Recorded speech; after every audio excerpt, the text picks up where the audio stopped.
Good morning students. So our changing earth में आज हम करेंगे अर्थक्वेक। सो सबसे पहले हमें पता होना चाहिए कि what is earthquake. So earth plus quake, here quake means shaking, quake means shaking. So shaking of the earth, shaking of the earth is known as earthquake. Or as you all know that earthquake is a category of sudden movement. earthquake किसका part है? sudden movements. तो आप normally इसको ऐसे भी define कर सकते हैं, sudden shaking of the earth is known as earthquake. अब देखो earthquake जनरेट कहां से होता है? earthquake जनरेट कहां से होता है? तो यहां पे आप देख रहे होंगे ये क्या है? हमारा इंटीरियर ऑफ द अर्थ, और ये क्या हमारा सरफेस ऑफ द अर्थ। ये हमारा सरफेस ऑफ द अर्थ है, और यहां से जो ये नीचे का पोर्शन है, यहां से जो नीचे का पोर्शन है, ये क्या है? Interior of the earth. It means कि अर्थक्वेक कहां से जनरेट हो रहा है? अर्थक्वेक जनरेट हो रहा है from inside the surface of earth.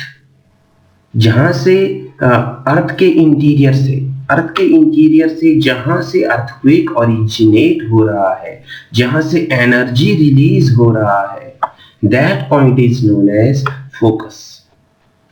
That point is known as focus. Earth के इंटीरियर से जहां से एनर्जी रिलीज हो रहा है, जहां से अर्थक्वेक ओरिजिनेट हो रहा है, उस पॉइंट को क्या कहा जाता है? फोकस, और समटाइम्स हाइग्रोसेंटर। क्या बोला जाता है? हाइग्रोसेंटर। अब देखो बिल्कुल अर्थ जो ये फोकस है, फोकस के बिल्कुल above on the surface of earth where we feel earthquake first on the surface of earth। Focus के बिल्कुल ऊपर अर्थक्वेक लगभग 90 डिग्री के पास अर्थ पे सबसे पहले ऑब्जर्व किया जाता है। क्यों किया जाता है भाई? ऐसा क्यों है? ऐसा इसीलिए है क्योंकि ये अर्थक्वेक के फोकस के बिल्कुल 90 डिग्री के ऊपर जो डिस्टेंस है वो सबसे कम होता है। अगर हम यहाँ की बात करें, अब देखो यहाँ से यहाँ जा रहे हैं तो काफी डिस्टेंस है, यहाँ से यहाँ जा रहे हैं काफी डिस्टेंस है, यहाँ से यहाँ जा रहे हैं काफी डिस्टेंस है, लेकिन जैसे ही हम 90 डिग्री के ऊपर जाएंगे वहां पे डिस्टेंस क्या होता है? सबसे कम।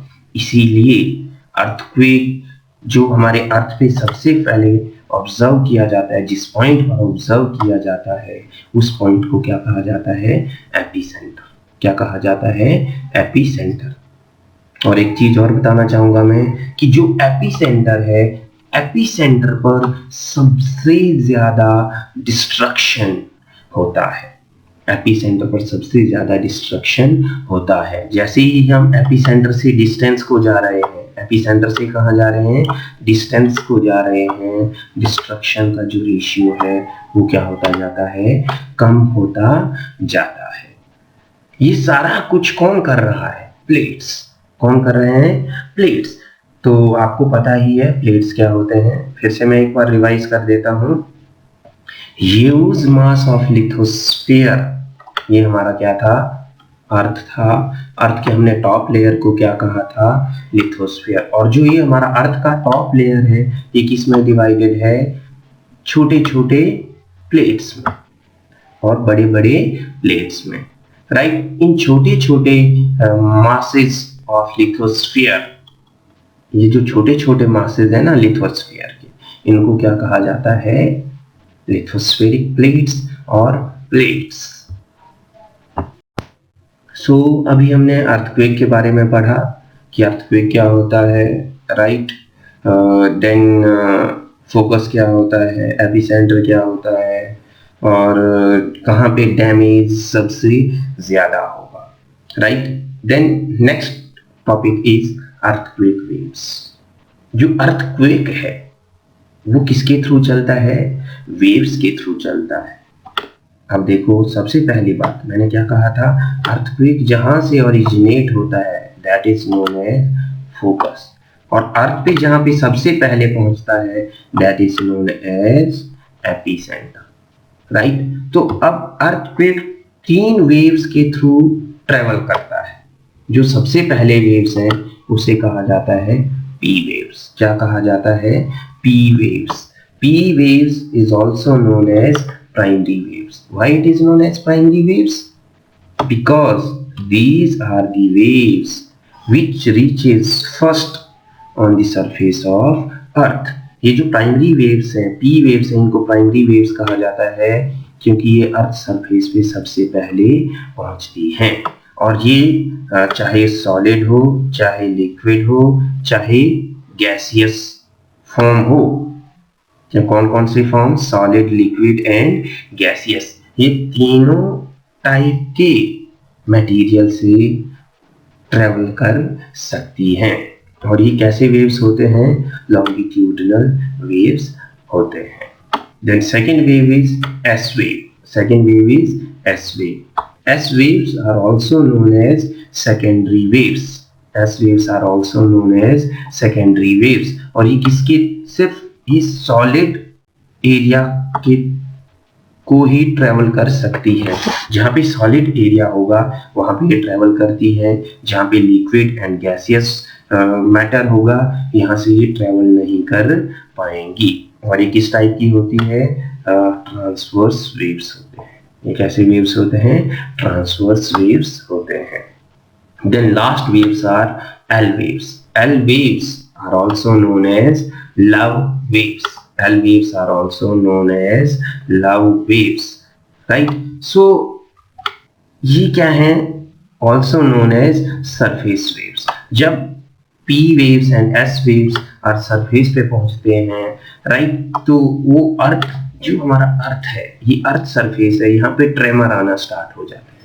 ये हिलना, शेकिंग शुरू हो जाता है। So L waves are also known as surface waves and they are the most destructive waves. They are the most destructive waves. इन्हीं से हमारे जो कंस्ट्रक्शन वर्क्स हैं वो हिलना स्टार्ट हो जाते हैं, गिरना स्टार्ट हो जाते हैं।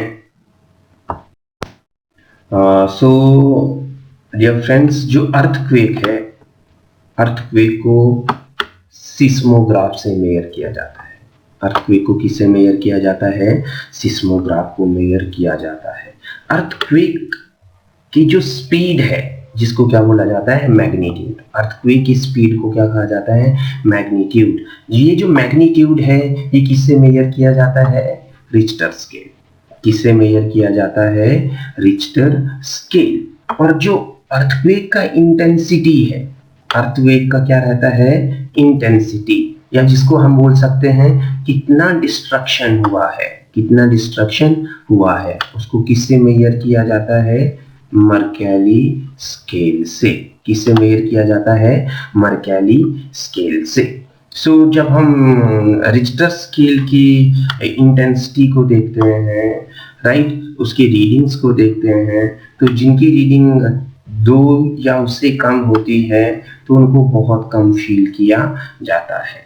लेकिन जैसे ही इसका इंटेंसिटी नियर अबाउट 5 के अराउंड हो जाता है, किसके अराउंड हो जाता है? 5 के अराउंड हो जाता है, तो जो हमारी चीजें हैं अर्थ सरफेस पे वो गिरना शुरू हो जाती है।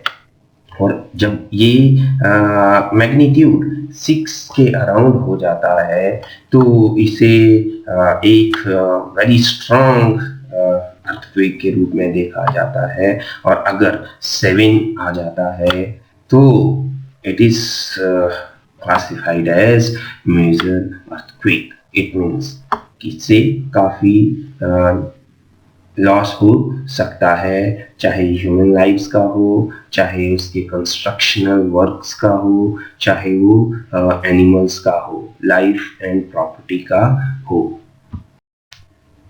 So the next topic is earthquake preparedness. Dear students, first of all, I want to tell you that in which area we are living or in which area we are constructing our houses, we have to know in which earthquake zones it falls. And if we know that the zone of earthquake, then it is very easy for us to face such type of problems. Got it?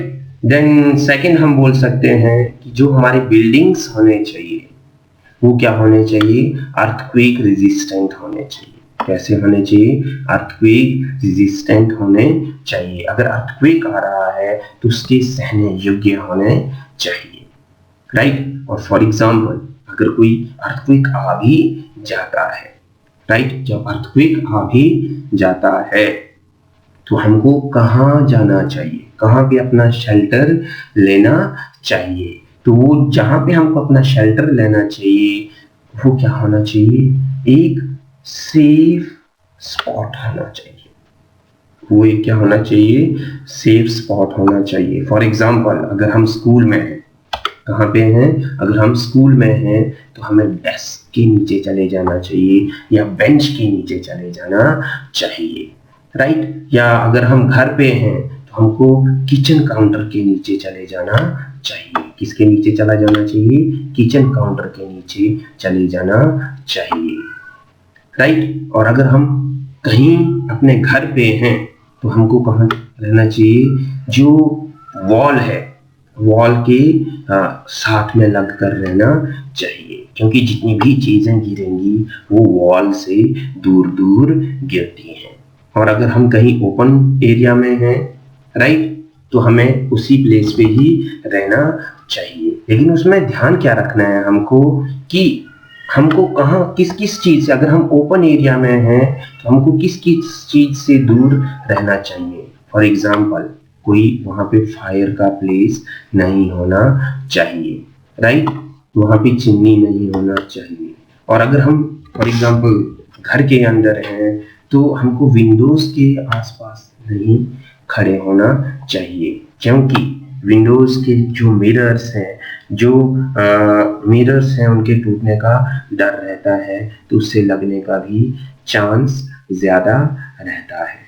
और तीसरा चीज आता है कि लोगों को prepare किया जाना चाहिए अवेयरनेस के थ्रू कि यहाँ पे इस टाइप का डिजास्टर आता है, और जहाँ पे अर्थक्वेक डिजास्टर के रूप में आता है वहाँ पे अगर हम लोगों को अवेयर कर देंगे तो 50% जो लड़ाई है वो हम पहले ही अर्थक्वेक के आने से पहले ही जीत लेंगे।